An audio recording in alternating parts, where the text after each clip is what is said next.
Mesdames et messieurs, bonsoir. Je vous présente l'actualité du 21 mars 2018 pour ce journal du Collège d'Oran. Au programme, la SNCF qui annonce les jours de grève, la garde à vue de Sarkozy, une explosion a encore eu lieu à Chicago, le conflit nucléaire entre Israël et la Syrie, la santé des rugbyman suite au décès d'un joueur de 5 millions. Pour finir, un reportage à la médiathèque de Sorgue. Sur les années 20, le film La finale sort au cinéma. Et notre chère Gina nous présentera la météo. Je vous laisse avec Yasmine qui va nous parler de la grève des transports. Jeudi 2 mars 2018, Guillaume Pépi, le patron de l'entreprise publique de la SNCF, a déclaré une grève de transport à Paris contre la réforme du février. Cette réforme prévoit entre autres une transformation de la SNCF en société anonyme, l'abandon du statut de cheminot à l'embauche. La grève commencera à se traduire mercredi 21 mars à partir de 19h jusqu'à 8h du matin vendredi. Guillaume Pépi va tout faire pour accompagner les voyageurs. On prévoit la circulation de 40% de TGV, 25% des intercités, 50% de TER et 30% des trains des Île-de-France. Merci. Merci Yasmine de nous avoir fait un point sur cette information. Nous allons passer avec Mathéo qui va nous parler des raisons pour lesquelles Nicolas Sarkozy est en garde à vue.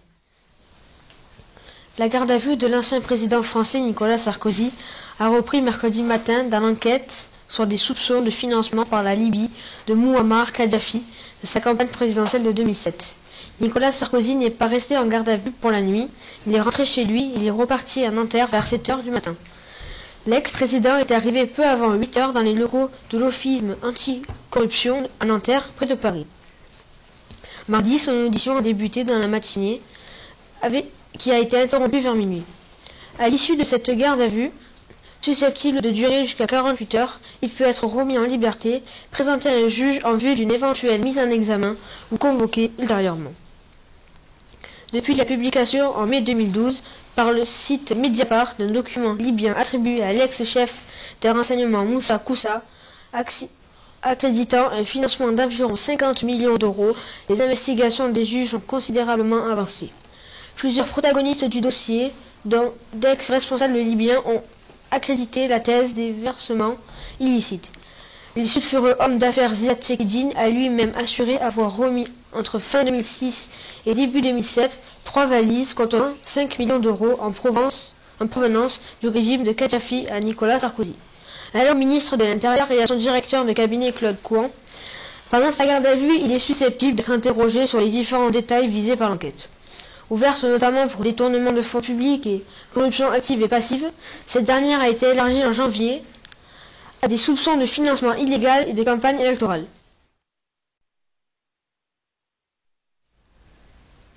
Merci Mathéo. Nous allons passer tout de suite avec Camille qui va nous parler de l'explosion à Chicago. Le mardi 20 mars, il y a eu une explosion à Austin, au Texas. C'est la 6e depuis le 2 mars 2018. Selon les premières informations données par la police de Chicago, il aurait s'agi d'un colis piégé, comme les 5 fois précédentes, qui étaient liées à des attentats. Cette fois-ci, c'est un centre de tri FedEx qui a été visé. Il a été finalement constaté que c'était un colis incendiaire qui a fait un blessé d'environ une trentaine d'années. Son pronostic vital n'est pas engagé. Pour l'instant, l'enquête a peu progressé et le président Trump, qui s'est exprimé à ce sujet, a qualifié les auteurs encore inconnus de cet événement de malade.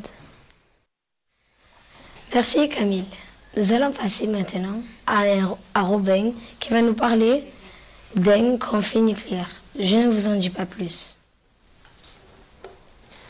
Ce mercredi 21 mars 2018, le ministre de la Défense israélien Avigdor Lieberman a admis pour la première fois avoir attaqué un présumé réacteur nucléaire secret en Syrie en 2007. Israël affirme avoir fait cela pour adresser un message à tout le Moyen-Orient. De plus, M. Lieberman a prévenu dans un communiqué « La puissance de notre armée, de notre aviation et de nos capacités de renseignement s'est fortement renforcée par rapport à 2007. » Cette équation, chacun au Moyen-Orient a intérêt à en tenir compte.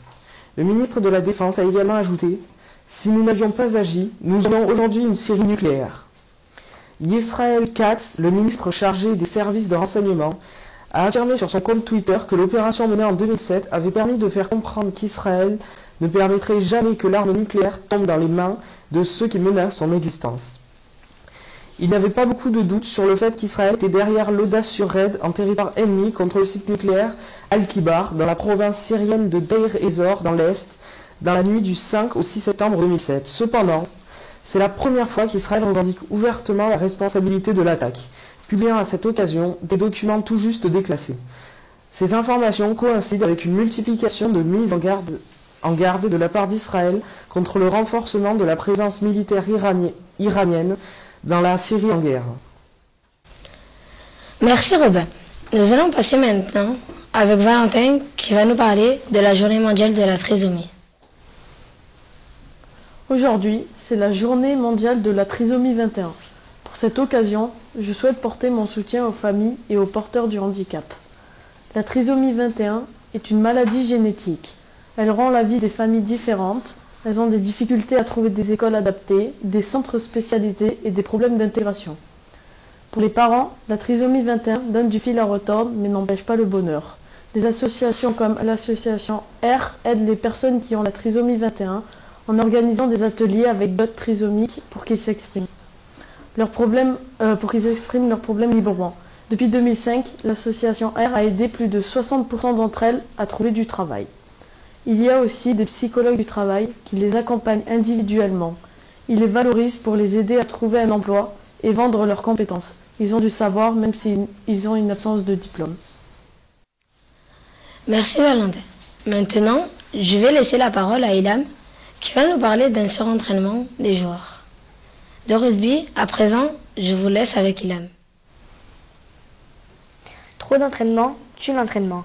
Le président de l'Association internationale des joueurs de rugby a déclaré cette information qui provient de Dublin mardi 20 mars à l'AFPE, que la charge de travail importante imposée aux joueurs serait un problème, qui a un impact autant sur les clubs que sur les sélections. Les clubs qui imposent des charges de plus en plus importantes se créent du tort, parce qu'il y a de plus en plus de blessures. Les problèmes en France et en Angleterre, c'est que l'agenda est défini en fonction de raisons économiques que les joueurs sont obligés de suivre. Omar Anassien, l'Australien, a voulu s'exprimer sur le sujet. Je pense qu'aujourd'hui, nous avons seulement 5 à 10% des joueurs jouant plus de 30 matchs par an, mais que c'est la charge d'entraînement le problème. L'Irlande est le modèle central qui permet une meilleure gestion du corps et de l'esprit des joueurs. Si cela continue comme ça et que les gens n'en prennent pas conscience ou n'en réfèrent pas à la science et aux recherches, alors nous allons avoir un gros problème. Nous travaillons sur des options comme des passeports qui pourraient tracer les minutes et l'intensité des entraînements entre le club et la sélection nationale, a-t-il expliqué Omar Anassien. Merci pour cette prestation, Ilham. Nous allons passer à présent à Ethan qui va nous présenter la mort de Dylan Mika dans l'équipe des All Blacks. L'ancien joueur des All Blacks, Dylan Mika, qui a aussi joué pour les Samoa, est décédé ce mardi à l'âge de 45 ans. A annoncé la Fédération néo-zélandaise de rugby. C'est avec une grande tristesse que nous confirmons le décès soudain de l'ancien joueur des All Blacks.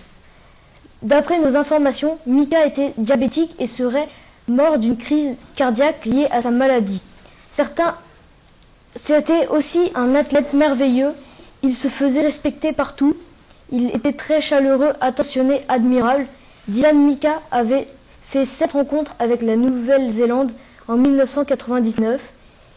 Il avait dû se mettre en retrait, mais il était resté impliqué dans le monde du rugby après sa retraite. Se pose encore la question des efforts demandés aux joueurs de rugby et les conséquences sur leur santé. Merci Ethan pour ton information sur Dylan Mika.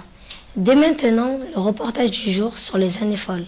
Pôle culturel de Sort organise une exposition sur les années 20, appelée aussi les années folles. Du 5 mars au 24 mars, une partie est consacrée aux figures emblématiques de Paris des années 20. L'autre partie est constituée d'une sélection de 30 photographies prises par le photographe Roger Violet. Les tenues de l'époque sont également portées par des mannequins. Le pôle culturel organise parallèlement des projections de films avec de nombreux acteurs connus comme Charlie Chaplin et Buster Keaton. Vous pouvez vous inscrire gratuitement à l'accueil à partir de 14 ans. En ce moment même, nous sommes avec la personne ayant préparé l'exposition. Donc bonjour. Bonjour. Nous venons de voir toutes les expositions et nous avons quelques questions. Donc la première est pourquoi on les appelle les années folles? Alors on appelle cette période du début des années 20 les années folles, c'est parce que c'est une période où on sort de la Première Guerre mondiale qui a terminé en 1918. Et c'est une période où les gens ont besoin d'oublier les horreurs de la guerre, de faire la fête.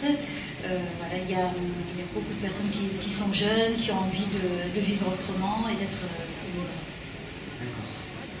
Est-ce que cela a été des années folles pour tout le monde? Alors non, ça n'a pas été des années folles pour tout le monde. Donc, comme je le disais, quand on sort de la guerre, on est encore dans une période où l'économie n'a pas encore repris son cours. Dans les campagnes, les gens sont encore très pauvres, vivent dans des endroits reculés. Les années folles, c'est vraiment, on va dire, localisé sur Paris, qui devient un foyer artistique, qui reçoit beaucoup d'écrivains étrangers, de peintres étrangers. Voilà. Mais donc, je précise, ce n'a pas été des années folles pour tout le monde. D'accord. Donc, nous avons vu quelques photographies et nous avons vu que beaucoup de personnes étaient dans des casinos. Donc, est-ce qu'il y avait des personnes riches qui allaient au casino? Voilà, c'était plutôt effectivement les personnes aisées qui allaient au casino. Donc toujours pareil, dans les grandes villes, notamment Paris. Après, toutes les personnes n'allaient pas au casino à cette période. D'accord. Est-ce que tout le monde pouvait avoir une voiture? C'est pareil, c'est le début de l'automobile. Et non, les voitures coûtaient extrêmement cher à l'époque. Alors là, on voit comme sur certaines photos, voilà, certaines femmes qui commencent à conduire, mais c'est vraiment le début de l'automobile. Merci pour cette réponse.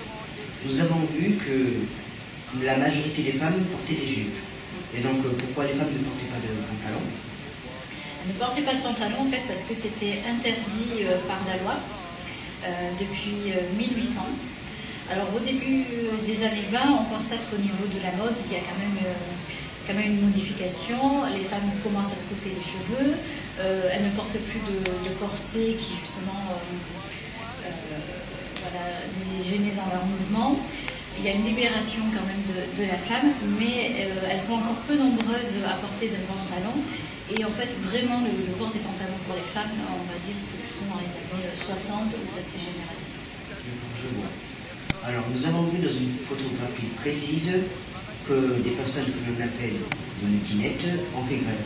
Donc, quelle est la raison? Alors, les premières grèves des midinettes ont eu lieu déjà en 1917. Alors, à cette époque, c'était plutôt pour avoir de meilleures conditions de travail et des salaires plus élevés. En 1925, elles rejoignent le mouvement des suffragettes et là, elles militent notamment pour le droit de vote. D'accord. Juste à côté de cette photographie, nous avons vu des femmes qui protestaient. Et donc, on voulait savoir si la propagande de la Ligue d'action féministe aboutit à l'obtention des droits de vote. Alors, si on prend le cas par exemple de l'Angleterre, qui a vraiment fait émerger le mouvement des suffragettes, les femmes anglaises ont obtenu le droit de vote en 1918, mais il va falloir attendre 1944 en France pour que les femmes puissent voter. Ah, c'est pris du temps. Ça a pris du temps. Donc, c'était toutes les questions que l'on avait. On vous remercie d'avoir répondu à tout cela. Voilà. Merci beaucoup. Merci à vous. Au revoir. Au revoir. Je vous laisse avec Enes qui va vous présenter le loisir du jour. Nous avons choisi de vous parler du film La Finale qui sort en salle aujourd'hui. Ce film parle d'un adolescent qui souhaite disputer sa finale de basket à Paris, sauf que ses parents ne peuvent pas l'emmener car ils sont bloqués ce week-end-là. Ses parents lui ont imposé de rester et de garder son grand-père ayant la maladie d'Alzheimer. Donc l'adolescent, qui avait très envie de jouer à ce match, très important à ses yeux, décida d'emmener son grand-père avec lui On vous invite brièvement à voir ce film. Voici un avis du journal L'été 7 jours. Pour son premier film, Robin Sykes a tout bon puisqu'il mixe émotion et humour avec subtilité, légèreté et gravité, dans un road movie initial très touchant. Merci Inès de cette prestation. Et pour finir, je vous laisse avec la rayonnante Gina qui va présenter la météo. Mesdames, Messieurs, bonjour. Si le temps est plus calme ces derniers jours, les températures en revanche restent hivernales pour ce début de printemps. Côté ciel, regardons la carte pour ce jeudi 22 mars. Il y aura un matin assez rude car il fera entre -3 et 3 degrés en France. À Paris, il y aura quelques nuages avec du soleil. Puis à Marseille, il y aura du soleil. Dans le nord de la France, du côté de Lille, il y aura de fortes pluies alors que du côté de Toulouse et Lyon, un grand soleil sera au rendez-vous. L'après-midi, les températures augmenteront considérablement. Elles seront entre 8 et 11 degrés pour les plus élevés. Les nuages commencent à dissimuler le soleil. À Strasbourg, le soleil laisse place à la pluie. Pour les températures du matin, il fera 1 degré pour Bordeaux, Rennes et Lyon, -1 degré pour Dijon et Orléans, 3 degrés pour Lille et Marseille, puis 5 degrés pour Ajaccio. Pour les températures de l'après-midi, il fera 8 degrés pour Rennes, Nantes, Toulouse, Orléans, Rouen et il y aura 6 degrés pour Dijon et Strasbourg et 11 degrés pour Marseille et Ajaccio. Et il fera 12 degrés. Et 9 degrés pour Lyon et pour Bordeaux, il fera 10 degrés. Pour le jeudi 22 mars, le soleil se lèvera à 6h39 et se couchera à 18h55. Nous gagnerons donc 3 minutes de soleil. Nous fêterons ce jour-là les Léa. Voilà, c'était l'édition télé Sorg Info créée par les 4e de Diderot. À bientôt pour une autre édition.